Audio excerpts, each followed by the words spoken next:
Onegaishimasu. Onegaishimasu. Just start with the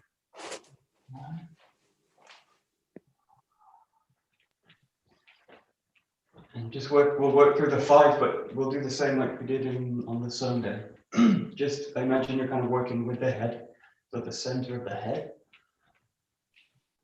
Just imagine it being kind of pulled up, sinking down. And just keep the eyes kind of forward. And it's got this quality like looking over the horizon, it's kind of, it's got this kind of quality.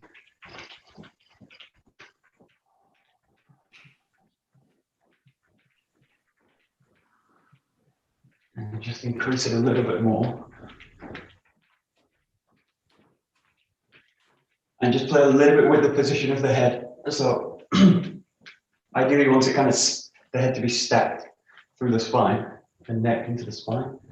Just play a little bit with the neck. You can kind of lead with the chin. Pull the head back. So just on the kind of horizontal, if I keep my eyes forward, just play a little bit with pulling the neck forward. See what the effect is on the body. Pulling the neck back, almost like you're kind of sinking the neck, sinking the chin into the neck.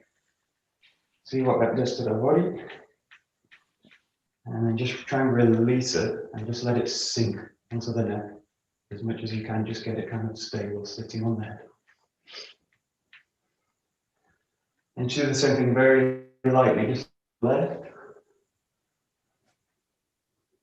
Look as far as you can. Over to the right. Keep the body moving. And again, just looking over to the right, your left. And then again. And then just release it towards the center. Let it sit on the spine. And then just take it to the shoulder. Nice and lightly. Keep the body moving. Back to the center. Over to the side.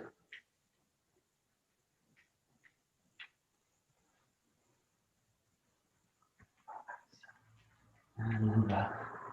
Okay, just start to settle the body down. And then just working with a kind of circle with the head. So nice and light and really involve the whole body in it. But just focus on, imagine a little bit like if I pin a point in the center of the head, I imagine I'm going to pass the head around that point. So from this point, I imagine a boom, kind of a point, and I can have an orbit the head around that point. And it's most of the movements happening in the upper body. Nice and loose. And go one way, and then the other.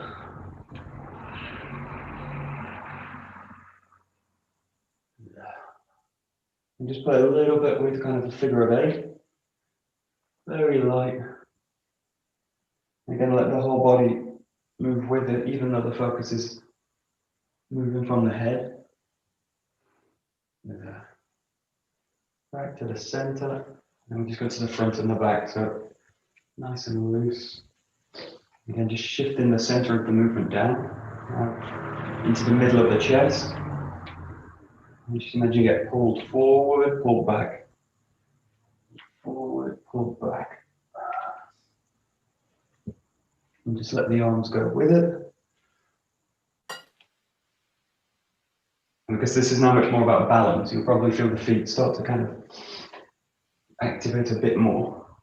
What I normally find is I can come in out of balance in the morning, the feet will start to kind of cling into the ground, so the toes will start to kind of go into this kind of position.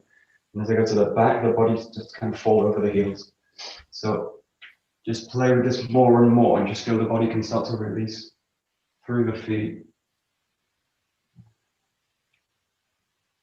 You'll probably feel the kind of shins up to from the knees down. You'll probably feel this whole area starts to kind of activate. This is quite good in a way.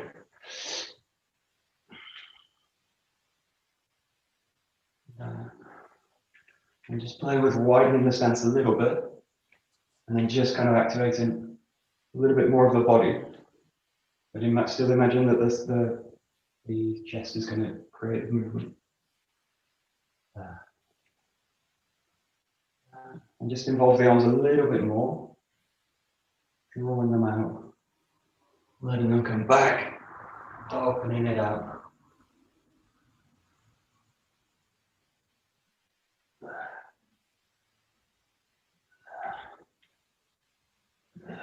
Okay, I'm coming side to side.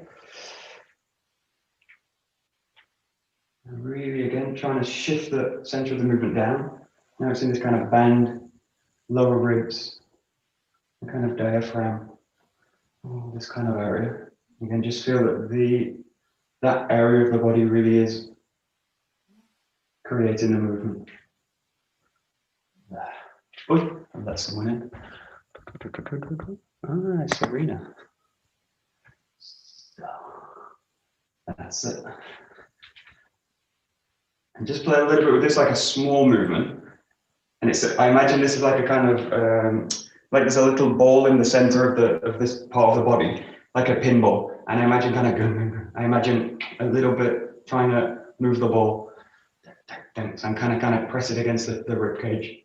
So imagine something's kind of ding ding. Something's kind of loose in that area.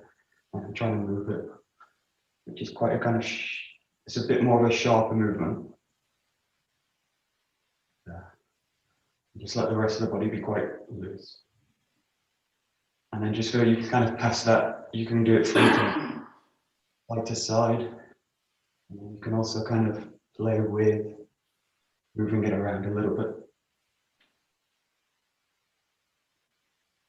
And feel that most of the movements come in from this part down, or this part up, this part up. So all the shoulders, chest, oh, the neck, just kind of start to move it. You'll see sometimes in this, if you watch the Seitai videos, that people move a little bit like zombies in a movie. But it's actually a good thing, because if you think of a kind of zombie, they've got this kind of dead quality, so the limbs kind of so in a way, it's kind of the opposite of what you want, because the exercises are for vitality, for life.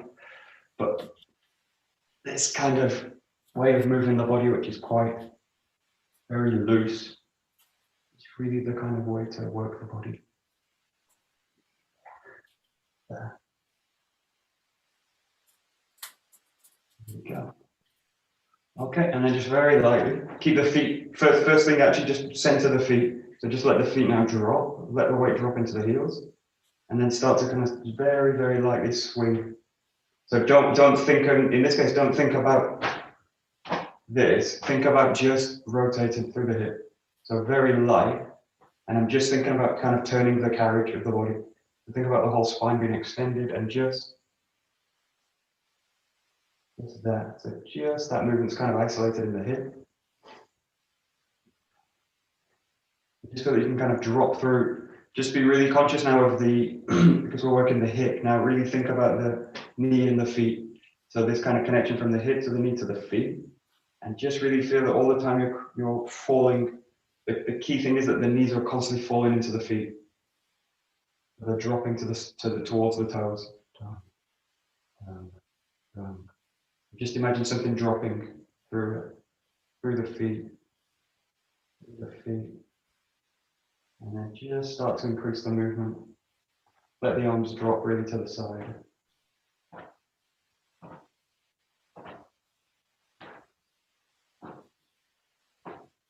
Try and start to feel now this kind of heavy body underneath.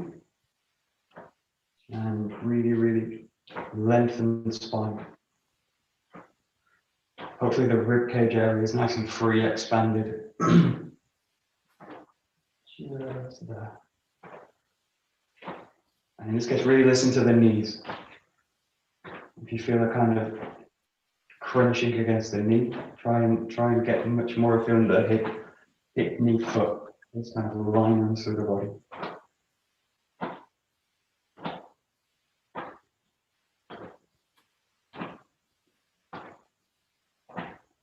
More and more feel that the hips start to initiate the movement into the hands.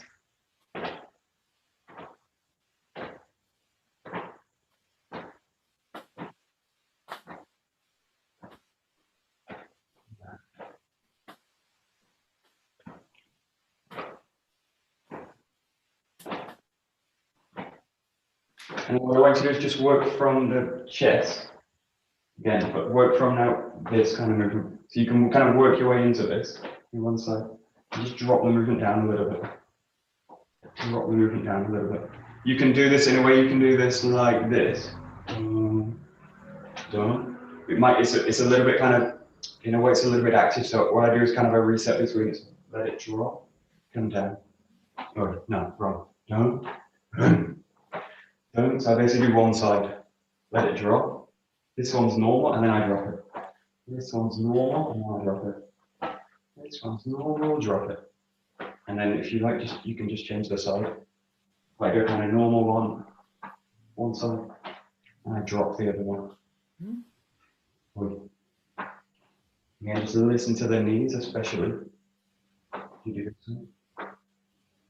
especially as you come down with it. Just watch a little bit.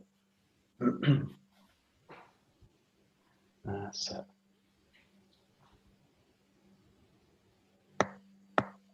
Good.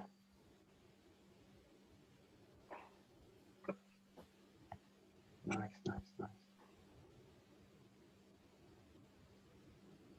Nice.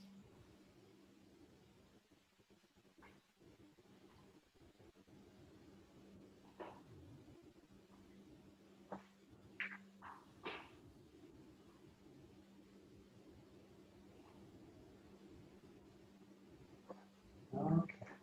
Good. And then just coming back up, just passing this movement through the hands now. So again, solidify the hips, and then you're just going to kind of do this kind of motion now. So it's similar, but what you're not going to do is bring the hands kind of back to the body now. So it's like this, and it's what the focus now is like the elbow. So the elbow's making this kind of move, and just feel now the connection to the hip. So you can do one side if you feel it's kind of easier, and just feel that connection between the hip, elbow. And what's going to happen is the rest of the arm, if it's quite loose, it will follow this kind of figure of eight path. So just think about dropping the shoulder to the back. It's going to go bump, sink down, dump, and then imagine the elbows flexible with the hip. So that connection to the hip. There. And just really think about this distance is constantly going to kind of shift in the movement. It seems a bit obvious, but the elbow is going to come close to the hip and then away. Close and away. Close and away. Always feel that there's a really deep sense of connection between the two. Just that. This is kind of the same mechanic we use when we do a thrust, we do a punch, or we do any kind of kokyu work. Just play a little bit with this kind of connection. And then specifically kind of Aikido, we're looking at kokyu, most of the time in spiral work. Just start to allow it to spiral. And let the hand be quite loose. So it's got a kind of a little bit like a floppy feeling, you know. So, and if you're just doing one side, just keep changing sides, do a few. You feel the hip again, hip connects. Hip connects. Just start to open it out. You can also imagine you've got a gel in the hand, very light. And you're kind of doing these twirling exercises. So, that's it. Good. Good. Nice.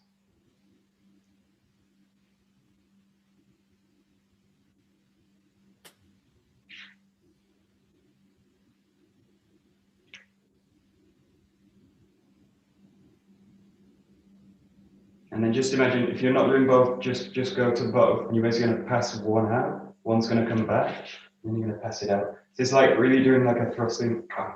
And that I really want both hands to be working together. One's coming out, one's coming back. One's coming out, one's coming back. Just feel this kind of. There's kind of images which can kind of help, which is like sometimes I think of like a ball in the hands. If I rotate one way, that hand's going to go. If I rotate it, that hand's going to go. But just think about coordinating the hands together now with the hip. And at first, it doesn't really matter how the hands move. It just matters that they're actually working together. So, You just want to get them talking with their hip.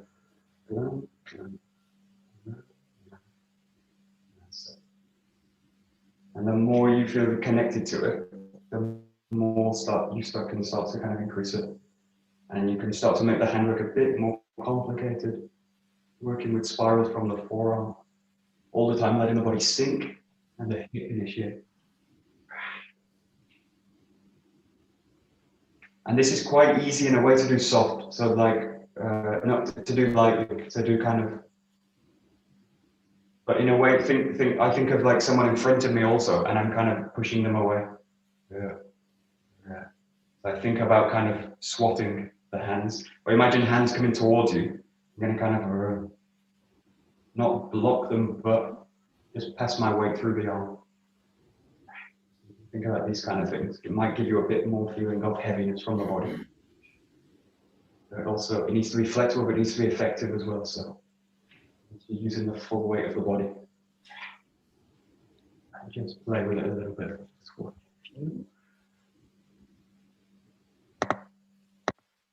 And even though the hands are quite active, you'll probably also feel the legs are quite active as well. Even though they're stuck in place, the feet. Try and get a sense that what's happening in the upper body is being reflected by the lower. So. Good.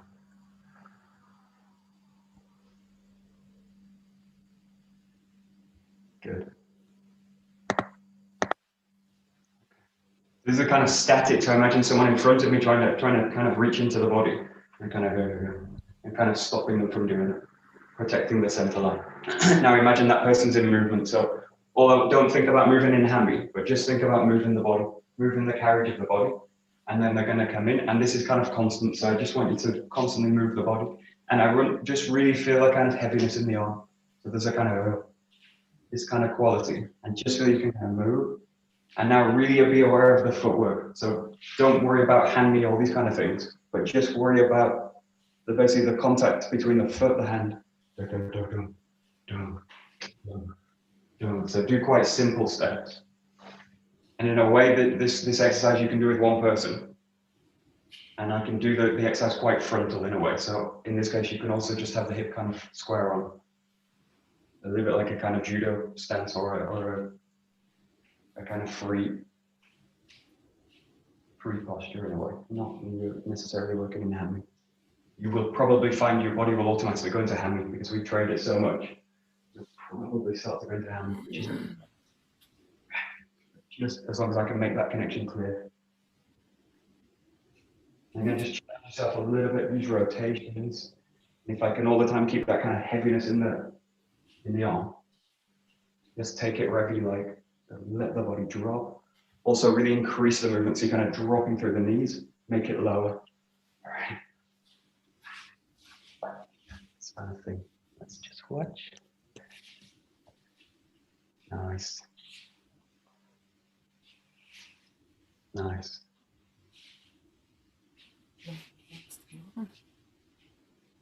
That's it.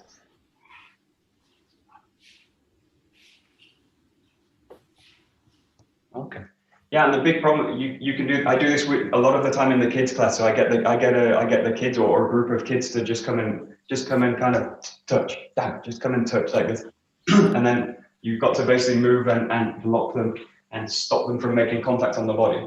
But what you will find automatically, the kids are actually the best at this because they're so unpredictable and they will reach from places that I would never assume someone would reach from, and they're really fast as well. So. Just watch in this case, what happens in that case is I go into this position and then I go into defense mode. So I go into, they're trying to hit, and everything goes to the front. But just trying, again, it goes back to this kind of calm feeling and it goes back to the sword work. But imagine the whole thing is coming from the back. And then as you move, the movement of the arms coming from the hips and from the back of the body. And this gets me out of like a defensive position, like this kind of thing, like a kind of boxing position, protected. And actually try and stay open whilst protecting the center line of the body, which is really important. Whilst protecting yourself, really get the sense that the back is really active. So I want a kind of sense of fullness in the back and that the arms basically attached to the hip. So this kind of thing. And I want to suppress their action if someone's pushing me, but I don't want to defend myself from the push. It's much more about suppressing them. So just play a little bit with it. And if you can feel that start to really increase the complexity of the movement, so working with really big spiral movements, rotations this way. And the easiest way to think about this is think about two people pushing you. So they're going to come from different directions. They're not always going to be in the front now.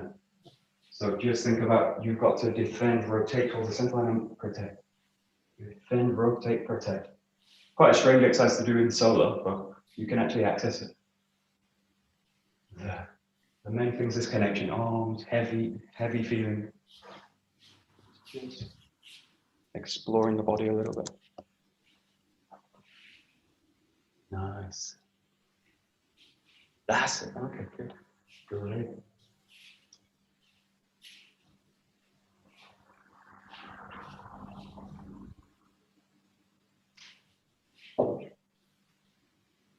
Nice.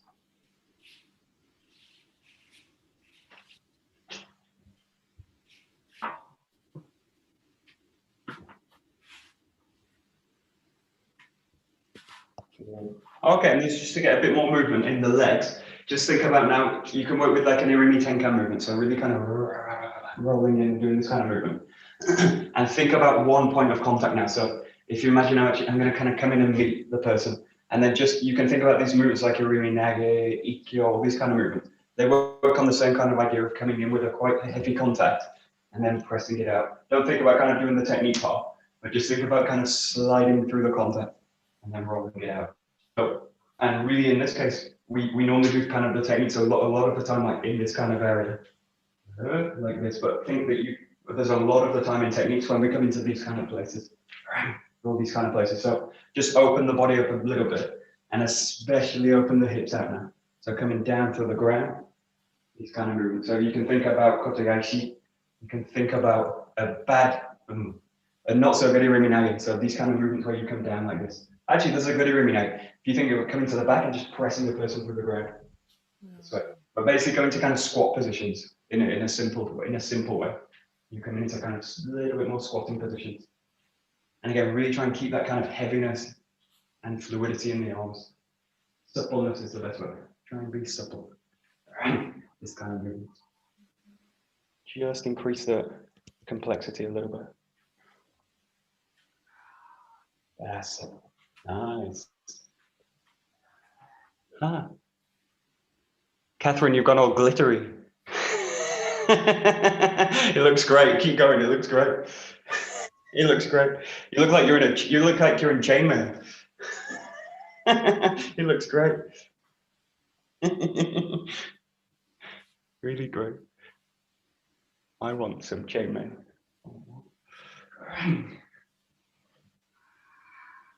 Nice. Good. Okay. And I told you this is a little bit like this. We'll go into these shiho, happo kind of movements. This idea of like flexibly rotating to kind of change the perspective or change the view. A lot of the time, if you think about combat arts, they're one-on-one. So kendo, judo, most karate, they compete, but they compete one-on-one. So all the stances reflect that, and the perspective of the person reflects that, which is usually quite like this. Now you can do that in a way where it's still open, but Aikido, this specializing with kind of multiple people around you. What I want to focus on is that as you engage forward in the movement, if you can imagine a person here or just engaging something here, also imagine when you make these movements, I'm also changing and re-engaging something else. So think about, I use this a lot when I'm away from it, well, not so much now, but if you're walking in a busy high street and you've got lots of people and they're moving from all kind of different areas and you want to move and engage one through the crowd, but there's always another person here. So then it's the ability to kind of switch and change and become aware of the other person. So you're not doing Aikido in a sense, but what you are doing Aikido, but you're not doing Taisabaki in a strict sense. But just get the sense now that as you're going to kind of come in, these kind of movements, keep the feeling, because what a lot of the time happens is I become absorbed in this kind of direction, and then I get lost here. But really think as you come through these movements now, a much more sense of openness here.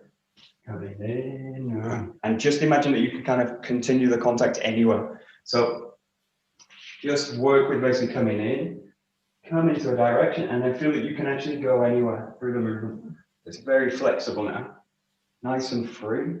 Imagine you can take a direction, go to another place. And you don't even necessarily need to think about attackers or even people. Just think about connecting to something else. Connecting. And it can just be an object in the house. Or you can really use your imagination. You can imagine people coming in. Let's play with it a little bit. So really rolling through movement. And now just keep it going. So imagine the contact point's just going to stay basically where we started. Now just notice the tendency for the upper body to stiffen up and try and again go back to this feeling of being quite loose. Quite loose, heavy. That's it. Nice, nice, nice. We tend to go stiff when we go into form, especially in the upper body. So this is a way to a little bit loosen it. That's it, bro. Nice, nice, nice, nice.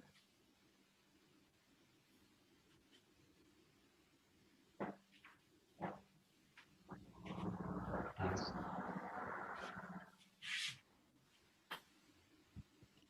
Nice, nice.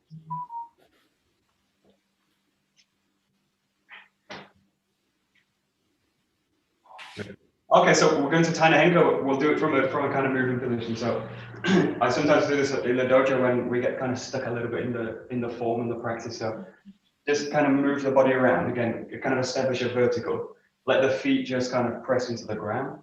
And again, I want to feel kind of a heaviness. So I want to feel that I can be effective through the footwork. So I can basically step in a way where I'm kind of floating above, or I can have a sense that I'm stepping into the ground.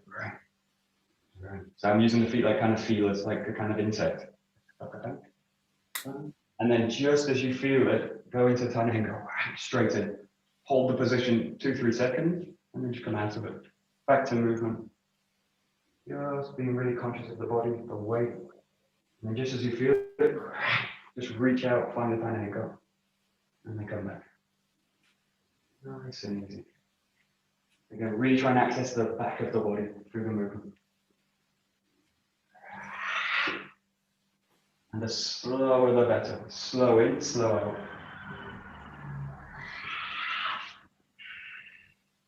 And out.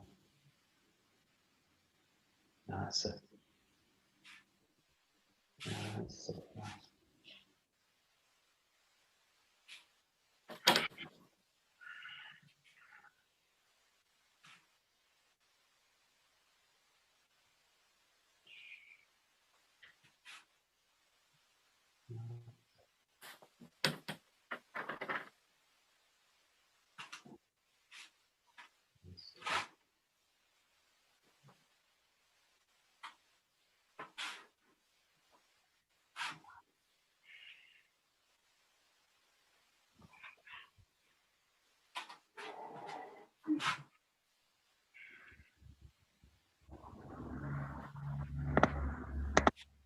Okay. And I think constantly about this connection to the hip. The great thing about extension work, connection work, again, you train it all the time. Now, I either train it in a way that's gonna get me that like squeeze the most out of the training, or I train it in a way that I'm gonna kind of miss opportunities in it. So just watch one thing when you come this kind of position, I come here, and then I can basically drop the connection and then walk out of it.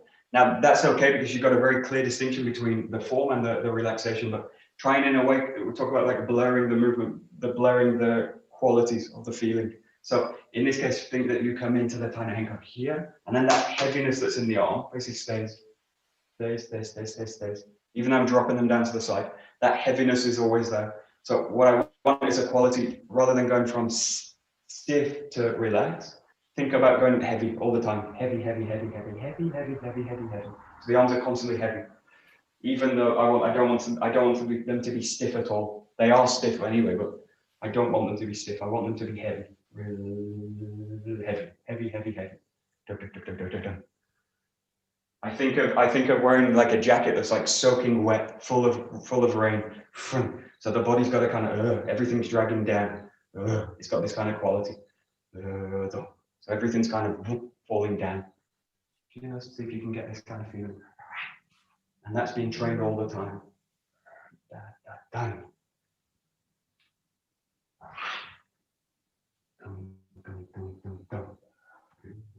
That's it.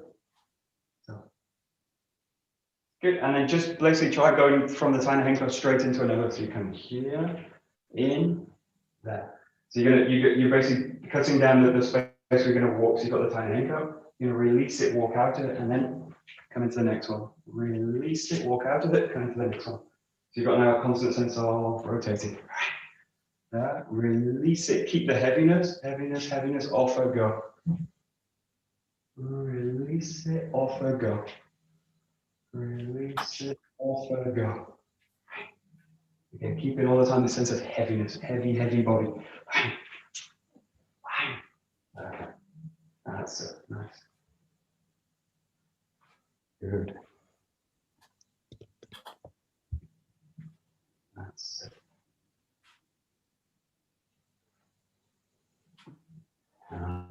That's it. Right. Very nice.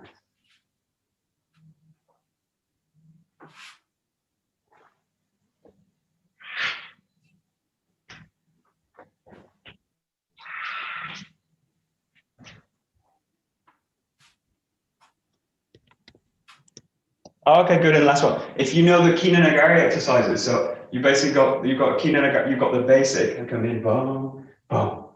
And then I've got a Nagari form where the person comes in and I do this. This is a Kina Nagari form, but the person's coming in, attacking, and I do this. This is like a short form. And then if you know you've got this other one where you basically follow the movement. So you come in and then follow with the movement.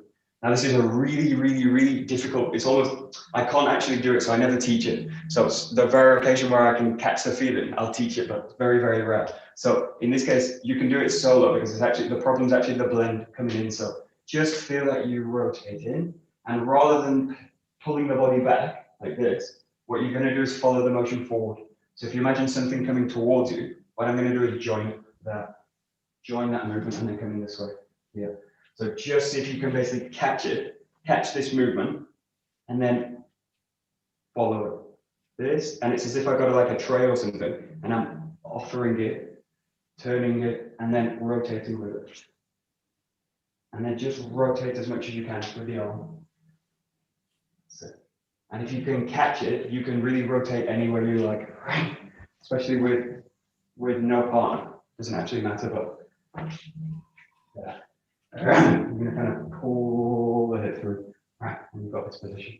Let's give it a try. Yeah. This is really tricky. That's it.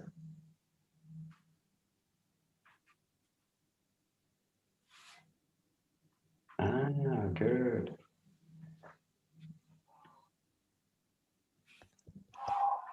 Okay, good.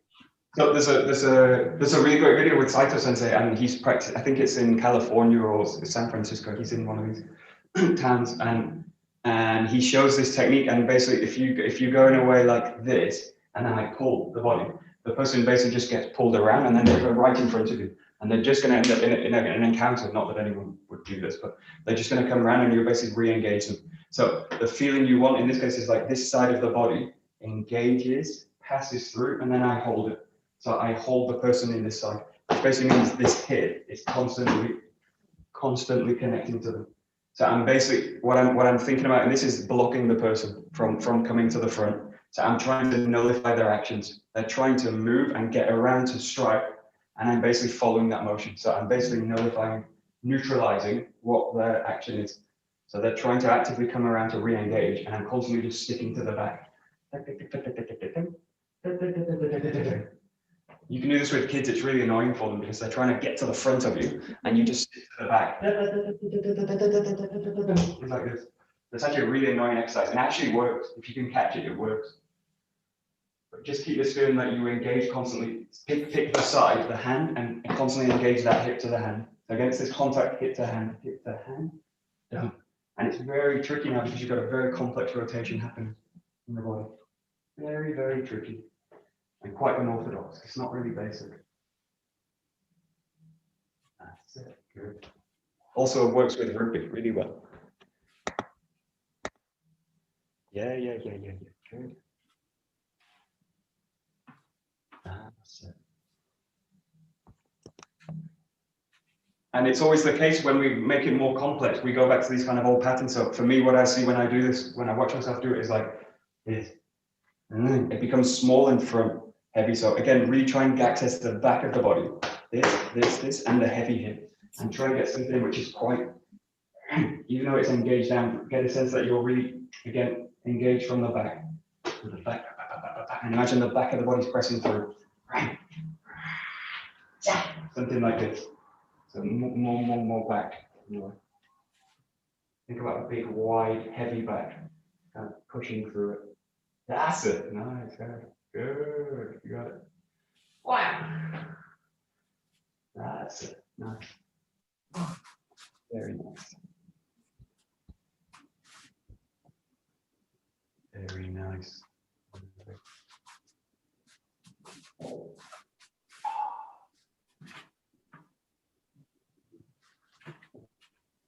Okay, great. Take a jump.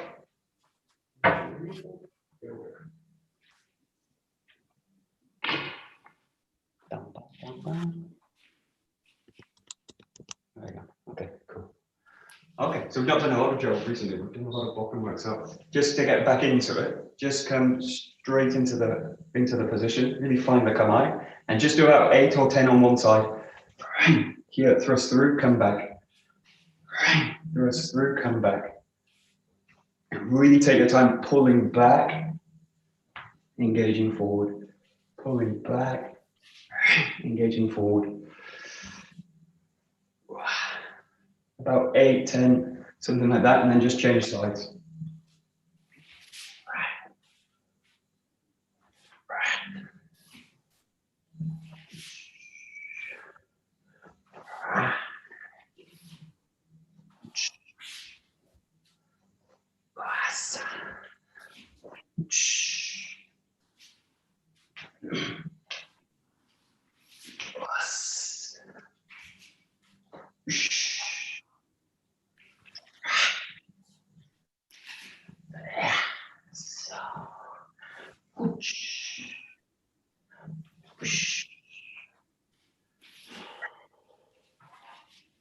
That's it.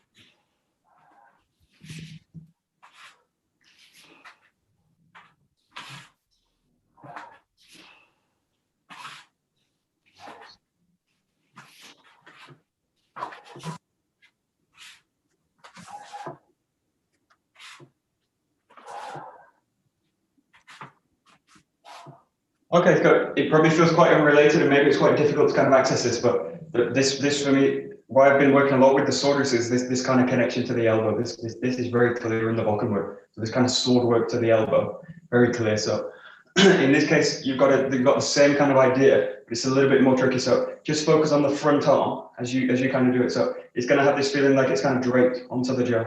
So rather than the feeling of like grabbing it like this, holding it, just feel that you can basically just drape the arm onto it. So just do a few times like the back hand's quite stable, it's on the hip, and then just so that you can just play with the arm basically coming down.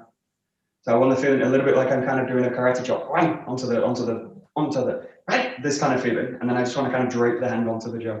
So it's got this quality like falling onto the jaw.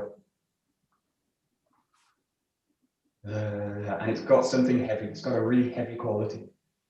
And then just do that both sides, so kind of catch it in the hip. It's really got this kind of sense. And just work, you can work in these kind of places. A lot of the time we're working out of structure. We're either working too far or working too close to the body. So just find the right position where I can just drop into the structure that way. So it feels full, connected, and extended. That's it. Just play with it a little bit. Very simple. So, okay, good. So I'm a big fan of isolation. So like, I'm not a big fan of isolation. I'm really not a big fan of isolation, but I'm a big fan of isolating movements, parts of the body. But there's a big problem with isolation. is that I start to do something like this. I block the body and then I do this. So this is in a way it's kind of bad isolation because the arm's just acting on its own. So I want to focus just on the hand, what I'm doing with the hand, but I want to feel the rest of the body's also involved with it. So just make this connection now with the hip kind of clear. So I'm kind of going. So, and if you notice it, if you think about it all the time, kind of working from the center, that never stops, even though I'm going to work with isolation, where I'm just kind of focusing on the hand, but I'm really also focusing what's happening in the whole body.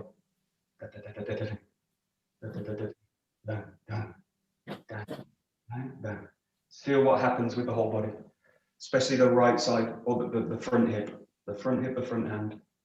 The back hip's quite anchored with the hand, so it's not so much of an issue. Just the head, the spine, the hip, the knees, the feet. What are they doing? How are they contributing to the movement? There we go. There we go. Nice. Got it.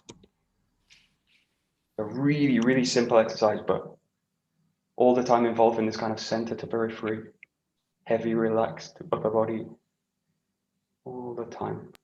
There we go. Nice.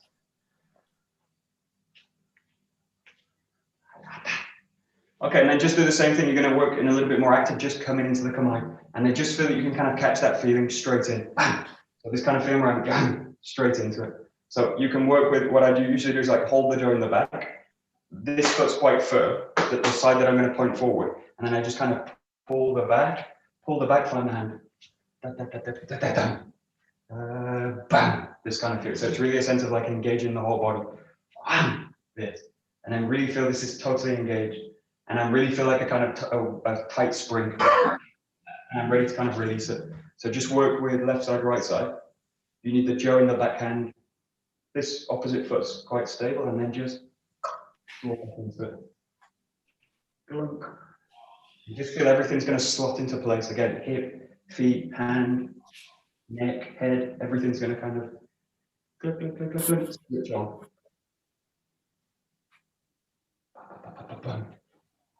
Let's play a little bit with it, coming into kamae.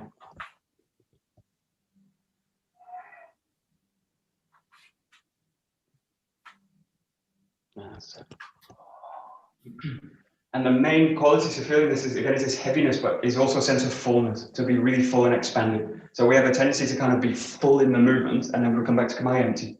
So there's a tendency like full, empty, full, empty. But think in the kamae, you always want to be full, full, full, full, full, full. And then just have this sense now that you can just shift between the kamae, nice and relaxed, and just go from fullness. So I don't want to go from emptiness to fullness. I want to go full, full, full all the time. Full feeling all the time. Again, this is where you get kind of the most out of the training, because I'm not kind of switching off. Just kind of work with this. Just play a little bit with the body, but always get the sense of being full. Just going to kind of move to different directions with the kamae. Just engage in different directions.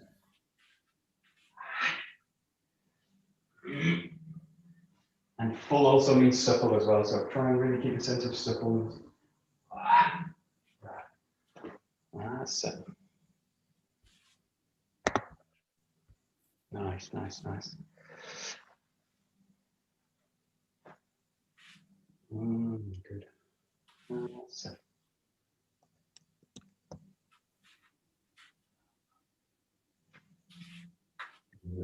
And then every so often, just engage with a ski. So again, find a kind of fullness. Only do a ski when you feel like totally 90% to 100% full and full and full of feeling. And then I feel like, yeah, I'm ready. I can release it. And then just come back.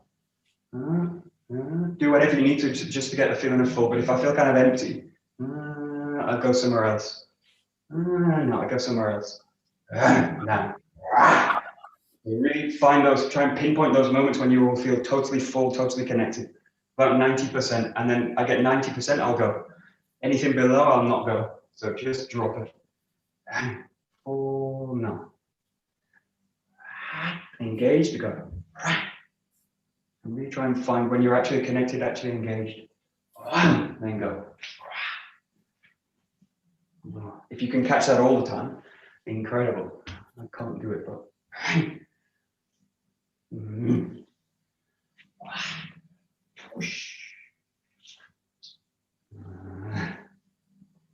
There we go. Nice, nice, nice.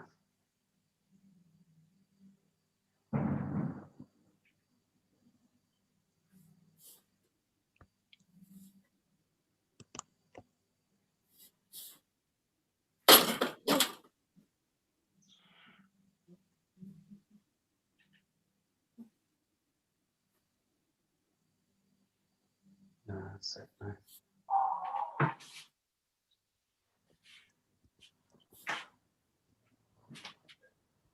Nice.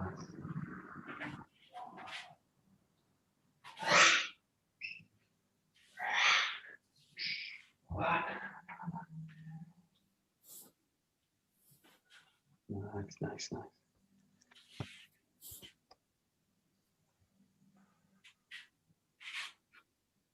Okay, good. So just now coming to it, we're going to just work with Shiho ski. So just working with the ski. You're going to come in this way, roll to the back. Again, find a kamae full, engage. And now you've got this new complex movement. You're going to rotate from the front foot, find the 3/4. Thrust in, rotate to the back. And now in this case, what I want you to do is repeat this side. So come back, right side, thrust in right side first, rotate. Left side, and then you're going to make the rotation with the left foot. Whoosh. And then come back. So you're going to do 8 movements. You're going to do shiho on both sides. You're going to try. This is just to make the rotation both sides. That makes sense? No, Serena, no. She's shaking her head. No. You go shiho. You do 4 directions, and then you start on the other side. So you start on the left. Michael, you mean do 1, 2, 3, 4, 4, 3, 2, 1. Oh yeah. Oh no, that's complicated. That's confused me now. Wait, we're on 1, 2, 3. Yeah, you're right. Oh, good. I never thought of that. Good. Thanks, Adrian. Good. 4, 3. Oh, I like it. It counts back down. Good. 2, 1. Oh, good. Very nice. Good, good, good observation. Very nice. You do 1, 2, 3, 4. 4, 3, 2, 1. Back to the beginning. Good. It's got a cycle. I like that. It's not counting up. It's going up and down. Helps if you drop out the second 4. So 4 go back into 3. Oh yeah. Oh yeah. Good. 4, 3, 2. No, 1, 2, 3, 4, 3, 2, 1. Oh, I'm confused now.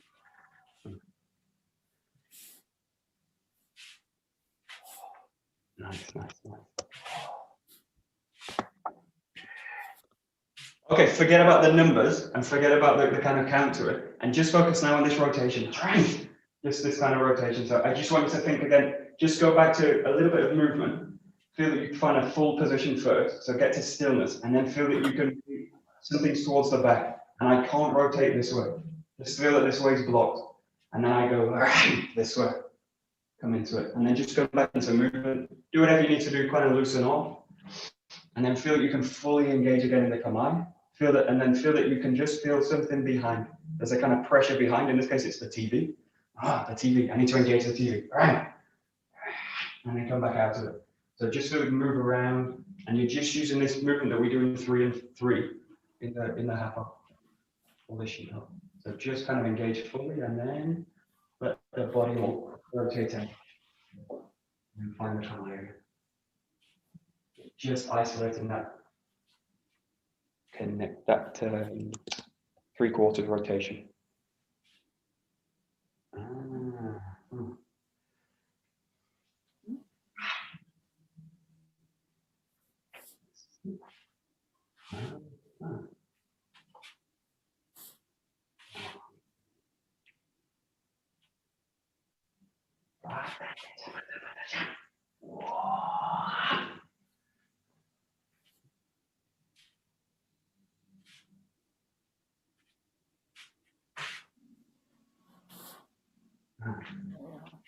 I just show one thing. This is in a way, again, to get the most out of the training. So I can do in a way like this where I think like, oh, where do I go? And then I get to the position. But you get to the position, but you've got to it in a kind of not so engaged way. So like focusing on the result. I'm focused on the result and the end of it, but really focus on, if you go to the process of it, I'm really focusing on how I make that rotation. Where do I start it from? And what's the middle all about? The end's important, but the end will fall in naturally. But I don't want to kind of think, oh, how do I get there? And then, oh, I got there. And the body will go, your brain will go, success. You got it. You got to the position, but you've actually got there by a kind of way which is not so full of feeling, and you won't get the most out of the training. So again, just really only rotate if you feel totally kind of comfortable, full of feeling, and then I go to it. Full of feeling, yeah, go. So really know what you're doing and then do it. But if you've got like a doubt about it, drop it. Go somewhere else. So it's just to get the kind of most from the rotations and the movements. Just that. That's it. One.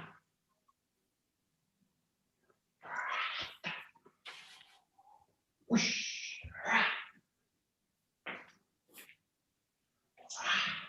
Whoosh. One.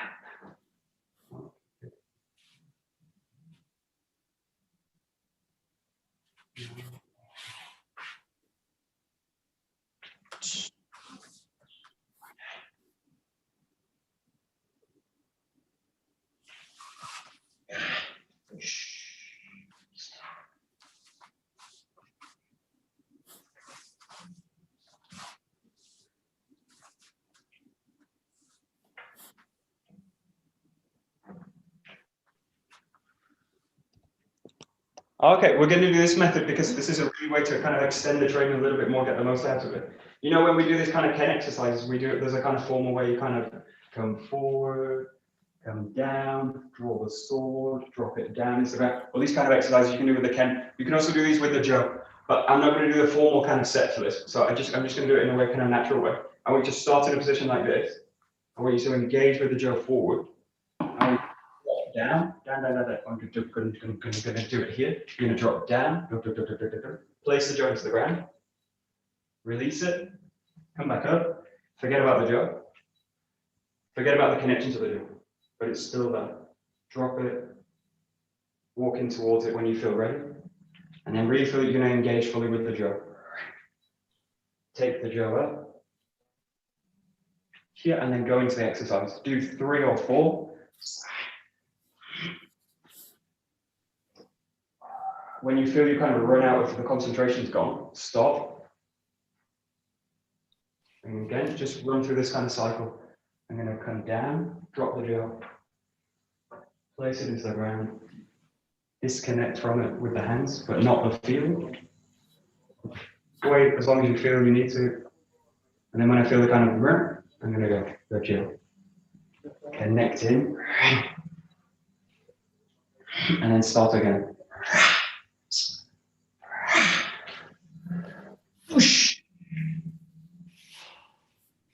And again, it doesn't matter what you do, it's about how you do it. Full feeling is better.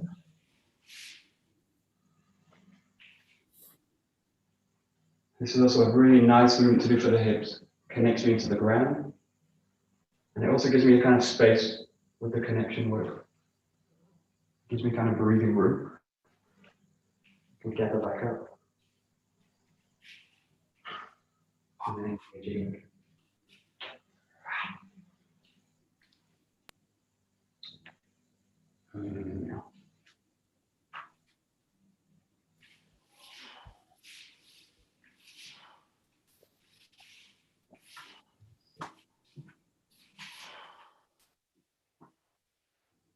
That's it. That's it.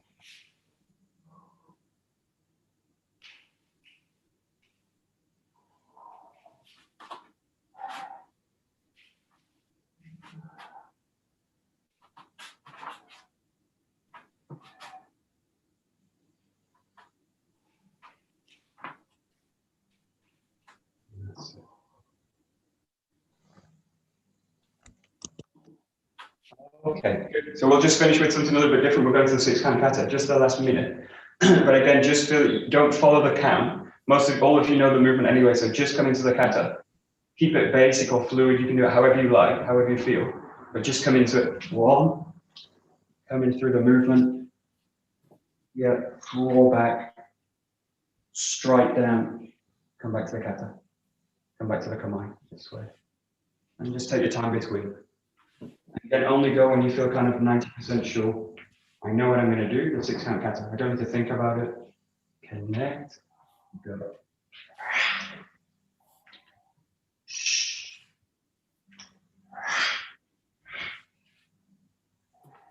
Back out of it. And if you have any kind of doubt about the connection in between the kata, stop the kata, pull out of it, and come back to the static position. Do nothing, re-engage, and then go.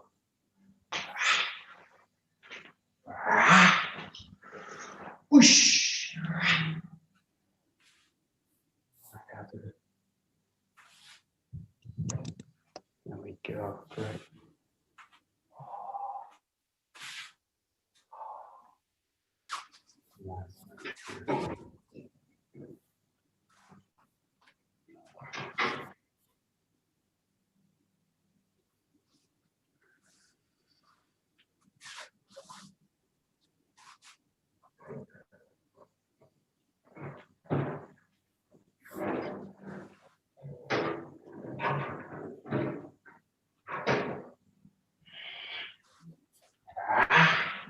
Awesome.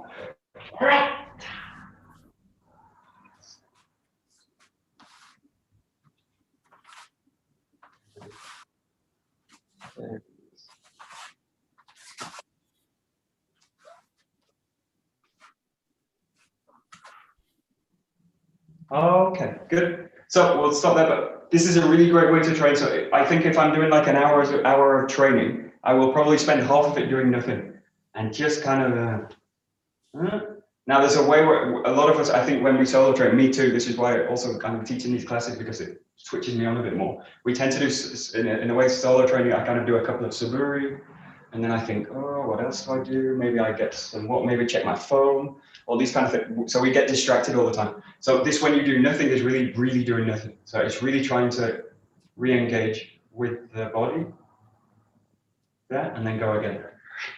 And then every part of the training that's active part of it is really engaged, active. And the doing nothing is really important for me to get that kind of feeling, because we tend to train non-stop. And we're actually constantly peaking down. And we're actually getting less from the training because the concentration's gone. And we've continued to train beyond the point where we've lost the engagement. So this idea of stopping doing nothing is really, really kind of crucial for me as well. Also in the dojo as well. So online dojo, actually I do it all the time. So a lot of doing nothing. You've got a great opportunity now in England. Do some nothing, lots of nothing. You can do a lot. So it's incredible how much nothing you can do in the day. Okay, we'll stop. Yeah. Okay, hi. Domo, arigato gozaimashita. Domo, arigato gozaimashita. Thank you, Mike. Very good.